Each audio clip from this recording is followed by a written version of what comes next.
다 함께 사도신경으로 신앙 고백 드립니다. 나는 전능하신 아버지 하나님 천지의 창조주를 믿습니다. 나는 그의 유일하신 아들 우리 주 예수 그리스도를 믿습니다. 그는 성령으로 잉태되어 동정녀 마리아에게서 나시고 본디오 빌라도에게 고난을 받아 십자가에 못 박혀 죽으시고 장사된 지 사흘 만에 죽은 자 가운데서 다시 살아나셨으며 하늘에 오르시어 전능하신 아버지 하나님 우편에 앉아 계시다가 거기로부터 살아있는 자와 죽은 자를 심판하러 오십니다. 나는 성령을 믿으며 거룩한 공교회와 성도의 교제와 죄를 용서받는 것과 몸의 부활과 영생을 믿습니다. 아멘. 다 함께 화면에 있는 찬양 드립니다.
다 함께 화면에 있는 말씀 봉독하겠습니다.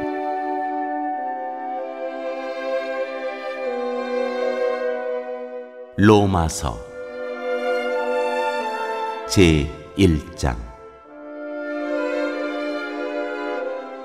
인사.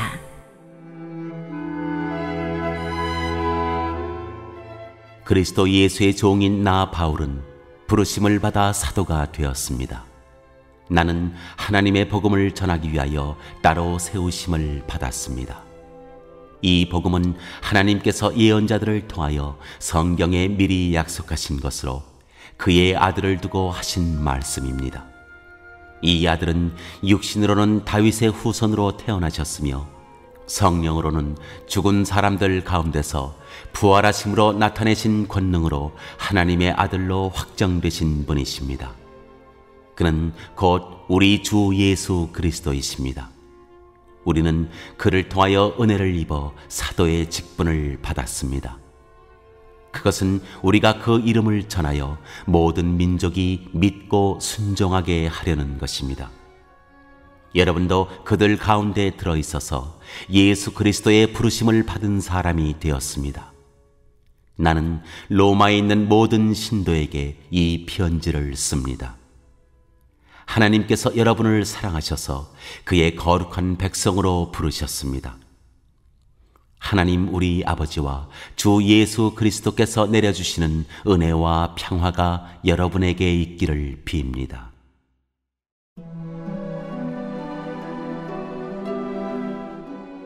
바울의 로마 방문 계획.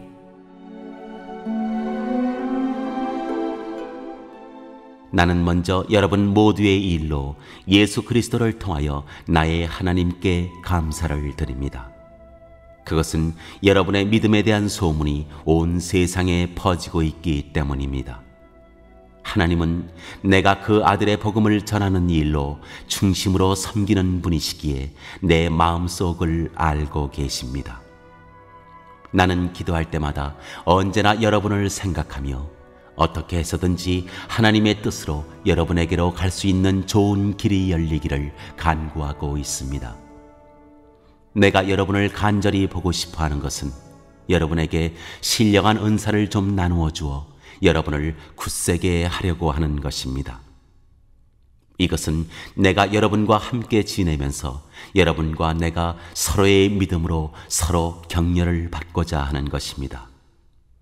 형제 자매 여러분, 여러분은 이것을 아시기 바랍니다.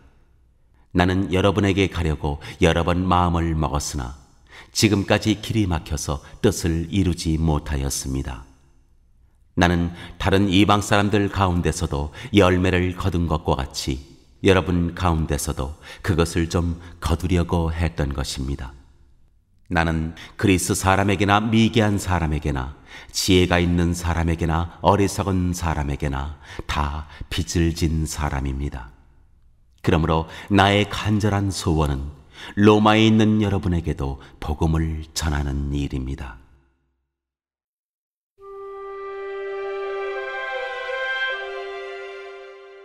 복음의 능력.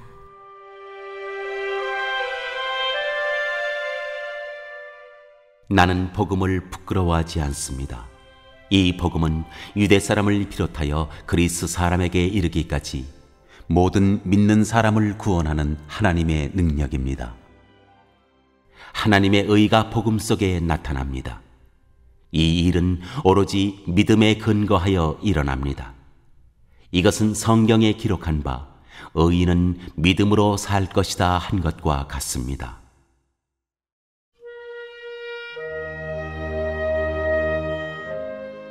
사람이 짓는 갖가지 죄.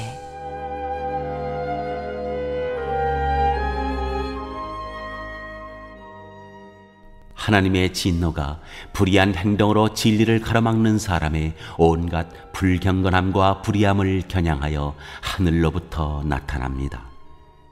하나님을 알만한 일이 사람에게 환히 드러나 있습니다. 하나님께서 그것을 환히 드러내 주셨습니다. 이 세상 창조 때로부터 하나님의 보이지 않는 속성, 곧 그분의 영원하신 능력과 신성은 사람이 그 지으신 만물을 보고서 깨닫게 되어 있습니다. 그러므로 사람들은 핑계를 댈 수가 없습니다. 사람들은 하나님을 알면서도 하나님을 하나님으로 영화롭게 해드리거나 감사를 드리기는커녕 오히려 생각이 허망해져서 그들의 지각 없는 마음이 어두워졌습니다. 사람들은 스스로 지혜가 있다고 주장하지만 실상은 어리석은 사람이 되었습니다.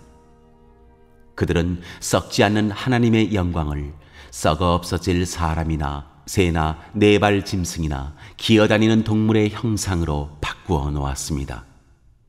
그러므로 하나님께서는 사람들이 마음의 욕정대로 하도록 더러움에 그대로 내버려 두시니 서로의 몸을 욕되게 하였습니다. 사람들은 하나님의 진리를 거짓으로 바꾸고 창조주 대신에 피조물을 숭배하고 섬겼습니다. 하나님은 영원히 찬송을 받으실 분이십니다. 아멘. 이런 까닭에 하나님께서는 사람들을 부끄러운 정욕에 내버려 두셨습니다. 여자들은 남자와의 바른 관계를 바르지 못한 관계로 바꾸고, 또한 남자들도 이와 같이 여자와의 바른 관계를 버리고 서로 욕정에 불탔으며, 남자가 남자와 더불어 부끄러운 짓을 하게 되었습니다. 그래서 그들은 그 잘못에 마땅한 대가를 스스로 받았습니다. 사람들이 하나님을 인정하기를 싫어하므로 하나님께서는 사람들을 타락한 마음자리에 내버려 두셔서 해서는 안 될 일을 하도록 놓아두셨습니다. 사람들은 온갖 불의와 악행과 탐욕과 악의로 가득 차 있으며, 시기와 살이와 분쟁과 사기와 적의로 가득 차 있으며, 수군거리는 자요, 중상하는 자요, 하나님을 미워하는 자요, 불손한 자요, 오만한 자요, 자랑하는 자요, 악을 꾸미는 모략꾼이요, 부모를 거역하는 자요, 우매한 자요, 신의가 없는 자요, 무정한 자요, 무자비한 자입니다. 그들은 이와 같은 일을 하는 자들은 죽어야 마땅하다는 하나님의 공정한 법도를 알면서도 자기들만 이런 일을 하는 것이 아니라 이런 일을 저지르는 사람을 두둔하기까지 합니다.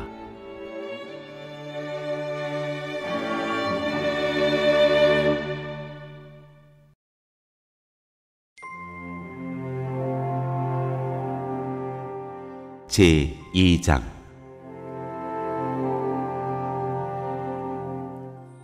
하나님의 공정한 심판. 그러므로 남을 심판하는 사람이요, 그대가 누구이든지 죄가 없다고 변명할 수 없습니다. 그대는 남을 심판하는 일로 결국 자기를 정죄하는 셈입니다. 남을 심판하는 그대도 똑같은 일을 하고 있기 때문입니다.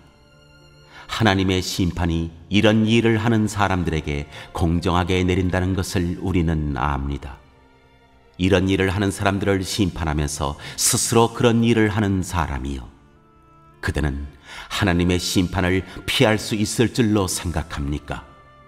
아니면 하나님께서 인자심을 베푸셔서 그대를 인도하여 회개하게 하신다는 것을 알지 못하고 오히려 하나님의 풍성하신 인자심과 너그러우심과 오래 참으심을 업신여기는 것입니까? 그대는 완고하여 회개할 마음이 없으니 하나님의 공정한 심판이 나타날 진노의 날에 자기가 받을 진노를 스스로 쌓아 올리고 있는 것입니다. 하나님께서는 각 사람에게 그가 한 대로 갚아주실 것입니다.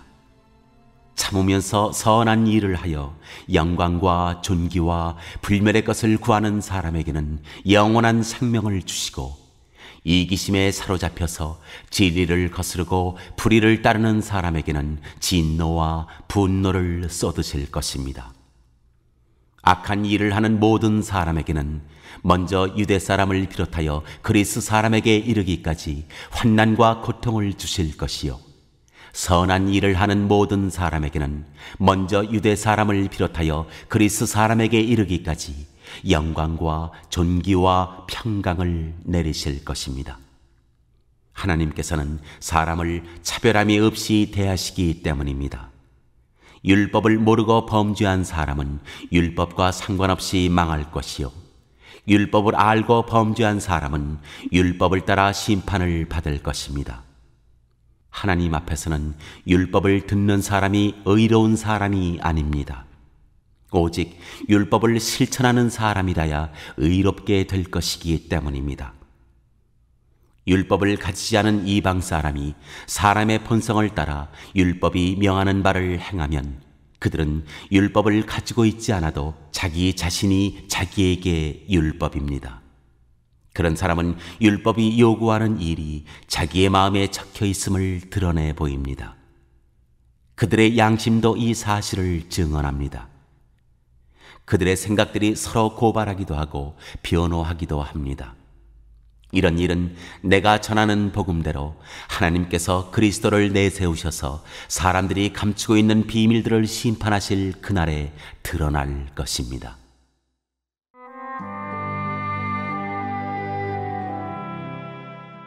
유대 사람과 율법.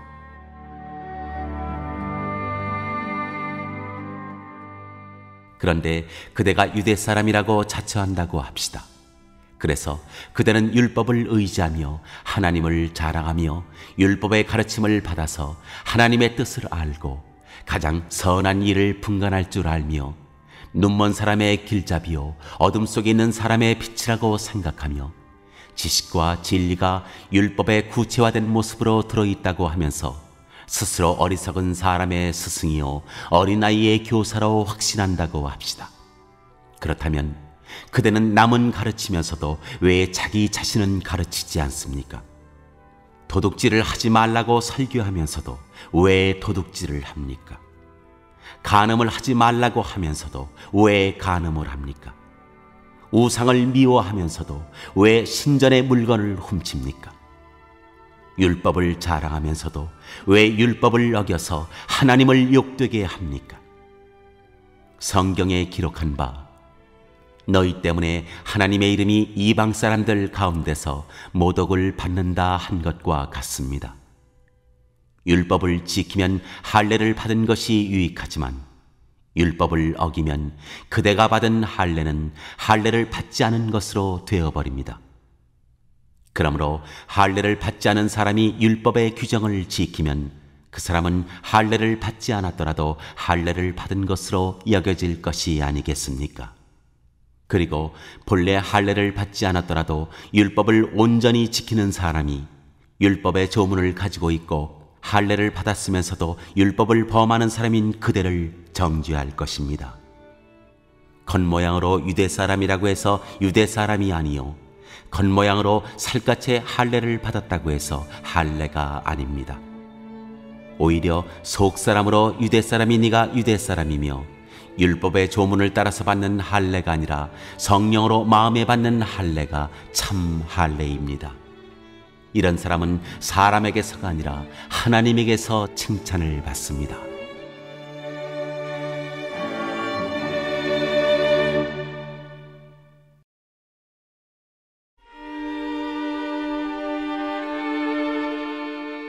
제3장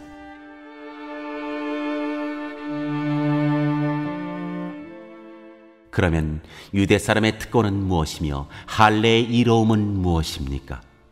모든 면에서 많이 있습니다. 첫째는 그들이 하나님의 말씀을 맡았다는 것입니다. 그런데 그들 가운데서 얼마가 신실하지 못했다고 해서 무슨 일이라도 일어납니까? 그들이 신실하지 못했다고 해서 하나님의 신실하심이 없어지겠습니까? 그럴 수 없습니다. 사람은 다 거짓말쟁이이지만 하나님은 참되십니다. 성경에 기록한 바 주님께서는 말씀하실 때 의로우시다 인정을 받으시고 재판을 받으실 때 주님께서 이기시려는 것입니다 한 것과 같습니다.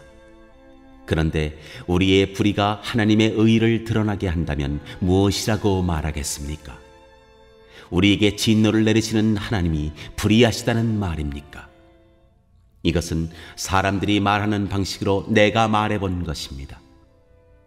절대로 그럴 수 없습니다. 만일 그렇다면 하나님께서 어떻게 세상을 심판하실 수 있겠습니까? 다음과 같이 반박하는 사람도 있을 것입니다. 나의 거짓됨 때문에 하나님의 참되심이 더욱 분명하게 드러나서 하나님께 영광이 돌아간다면 왜 나도 역시 여전히 죄인으로 판정을 받습니까? 더욱이 좋은 일이 생기게 하기 위하여 악한 일을 하자 하고 말할 수 있겠습니까? 사실 어떤 사람들은 우리가 그런 말을 한다고 비방합니다. 그런 사람들은 심판을 받아야 마땅합니다.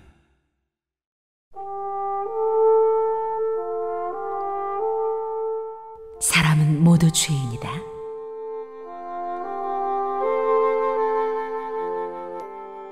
그러면 무엇을 말해야 하겠습니까? 우리 유대 사람이 이방 사람보다 낫습니까? 전혀 그렇지 않습니다. 유대 사람이나 그리스 사람이나 다 같이 죄 아래에 있음을 우리가 이미 지적하였습니다. 성경에 이렇게 기록되어 있습니다. 의인은 없다. 한 사람도 없다. 깨닫는 사람도 없고 하나님을 찾는 사람도 없다.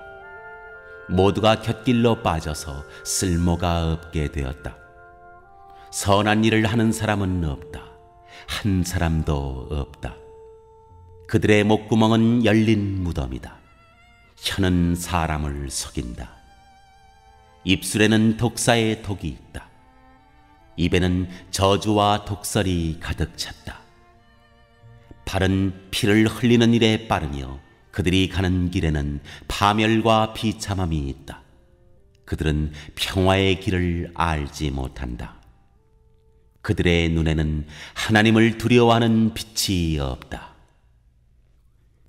율법에 있는 모든 말씀이 율법 아래 사는 사람에게 말한 것임을 우리는 압니다. 그것은 모든 입을 막고 온 세상을 하나님 앞에서 유죄로 드러내려는 것입니다. 그러므로 율법의 행위로는 하나님 앞에서 의롭다고 인정받을 사람이 아무도 없습니다. 율법으로는 죄를 인식할 뿐입니다.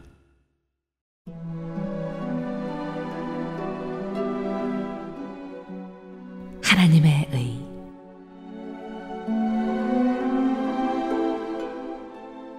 그러나 이제는 율법과는 상관없이 하나님의 의가 나타났습니다. 그것은 율법과 예언자들이 증언한 것입니다. 그런데 하나님의 의는 예수 그리스도를 믿는 믿음을 통하여 오는 것인데 모든 믿는 사람에게 미칩니다. 거기에는 아무 차별이 없습니다. 모든 사람이 죄를 범하였습니다. 그래서 사람은 하나님의 영광에 못 미치는 처지에 놓여 있습니다. 그러나 사람은 그리스도 예수 안에서 얻는 구원으로 말미암아 하나님의 은혜로 값없이 의롭다는 선고를 받습니다. 하나님께서는 이 예수를 속죄의 제물로 내주셨습니다. 그것은 그의 피를 믿을 때 유효합니다. 하나님께서 이렇게 하신 것은 사람들이 이제까지 지은 죄를 너그럽게 보아주심으로써 자기의 의를 나타내시려는 것이었습니다. 하나님께서 오래 참으시다가 지금 이때에 자기의 의로우심을 나타내신 것은 하나님은 의로우신 분이시라는 것과 예수를 믿는 사람은 누구나 의롭다고 하신다는 것을 보여주시려는 것입니다. 그렇다면 사람이 자랑할 것이 어디에 있습니까? 전혀 없습니다. 무슨 법으로 의롭게 됩니까? 행위의 법으로 됩니까? 아닙니다. 믿음의 법으로 됩니다. 사람이 율법의 행위와는 상관없이 믿음으로 의롭다고 인정을 받는다고 우리는 생각합니다. 하나님은 유대 사람만의 하나님이십니까?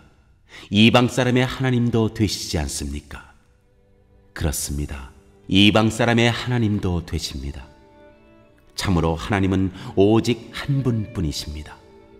그러므로 하나님께서는 할례를 받은 사람도 믿음을 보시고 의롭다고 하시고 할례를 받지 않은 사람도 믿음을 보시고 의롭다고 하십니다. 그러면 믿음으로 말미암아 우리가 율법을 폐합니까? 그럴 수 없습니다.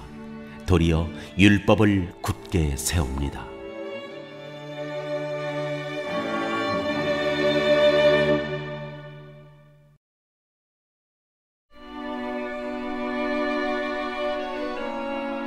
제4장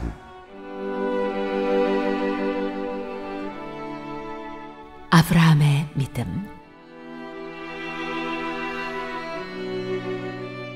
그러면 육신상으로 우리의 조상인 아브라함이 무엇을 얻었다고 우리가 말할 수 있겠습니까? 아브라함이 행위로 의롭게 되었더라면 그에게는 자랑할 것이 있었을 것입니다. 그러나 하나님 앞에서는 자랑할 것이 없습니다. 성경이 무엇이라고 말합니까? 아브라함이 하나님을 믿으니 하나님께서 그를 의롭다고 여기셨다 하였습니다. 일을 하는 사람에게는 품삯을 은혜로 주는 것으로 치지 않고 당연한 보수로 주는 것으로 생각합니다. 그러나 경건하지 못한 사람을 의롭다고 하시는 분을 믿는 사람은 비록 아무 공로가 없어도 그의 믿음이 의롭다고 인정을 받습니다. 그래서 행한 것이 없어도 하나님께서 의롭다고 여겨주시는 사람이 받을 복을 다윗도 다음과 같이 말하였습니다. 하나님께서 잘못을 용서해 주시고 죄를 덮어주신 사람은 복이 있다. 주님께서 죄 없다고 인정해 주실 사람은 복이 있다. 그러면 이러한 복은 할례를 받은 사람에게만 내리는 것입니까? 그렇지 않으면 할례를 받지 않은 사람에게도 내리는 것입니까? 우리는 앞에서 말하기를 하나님께서 아브라함의 믿음을 의로 여기셨다 하였습니다. 그러면 어떻게 아브라함이 그러한 인정을 받았습니까? 그가 할례를 받은 후에 그렇게 되었습니까? 그렇지 않으면 할례를 받기 전에 그렇게 되었습니까? 그것은 할례를 받은 후에 된 일이 아니라 할례를 받기 전에 된 일입니다. 아브라함이 할례라는 표를 받았는데 그것은 그가 할례를 받지 않은 상태에서 이미 얻은 믿음의 의를 확증하는 것이었습니다. 그래서 그는 할례를 받지 않고도 믿는 모든 사람의 조상이 되었으니 이것은 할례를 받지 않은 사람들도 의롭다는 인정을 받게 하려는 것이었습니다. 또 그는 할례를 받은 사람의 조상이 되기도 하였습니다. 다시 말하면 할례만을 받은 것이 아니라 또한 우리 조상 아브라함이 할례를 받지 않은 상태에서 걸어간 믿음의 발자취를 따라가는 사람들의 조상이 되었습니다.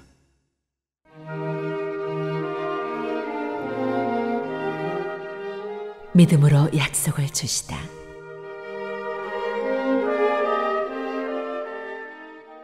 아브라함이나 그 자손에게 주신 하나님의 약속, 곧 그들이 세상을 물려받을 상속자가 되리라는 것은 율법으로 말미암은 것이 아니라 믿음의 의로 말미암은 것입니다. 율법을 의지하는 사람들이 상속자가 된다면 믿음은 무의미한 것이 되고 약속은 헛된 것이 됩니다. 율법은 진노를 불러옵니다. 율법이 없는 곳에는 범법도 없습니다. 이런 까닭에 이 약속은 믿음에 근거한 것입니다. 그것은 하나님께서 아브라함에게 이 약속을 은혜로 주셔서 이것을 그의 모든 후손에게도 곧 율법으로 사는 사람들에게만이 아니라 아브라함이 지닌 믿음으로 사는 사람들에게도 보장하시려는 것입니다. 아브라함은 우리 모두의 조상입니다. 이것은 성경에 기록된 대로 내가 너를 많은 민족의 조상으로 세웠다 함과 같습니다.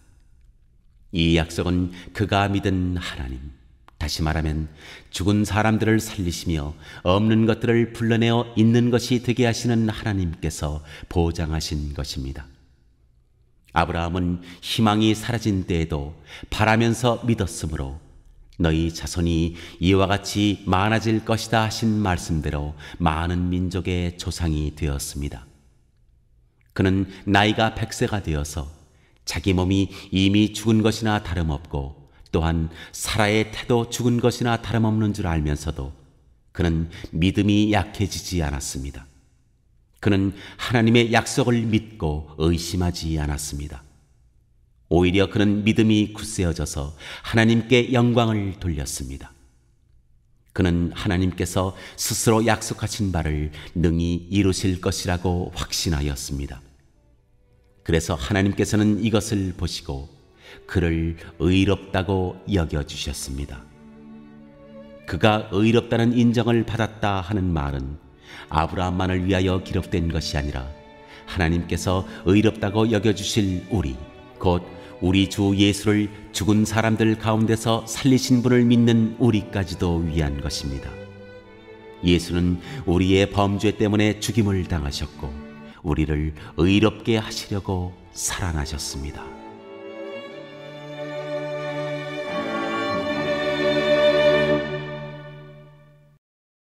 오늘 읽은 말씀을 가지고 인마 하나로 묵상하겠습니다.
오늘 묵상한 말씀을 가지고 기억에 남는 말씀 한 절을 적어보고 또 감사한 일을 한 가지 이상씩 적어보겠습니다.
오늘 묵상한 말씀을 가지고 기도하고 대통령과 위정자와 나라 민족을 위하여 교회와 환우와 우리 베스트 가족 구원을 위하여 우리 새암교회의 진로를 위하여 선교사님을 위하여 세계 복음화를 위하여 포세븐의 비전 이루심을 위하여 우리 다 함께 기도합니다.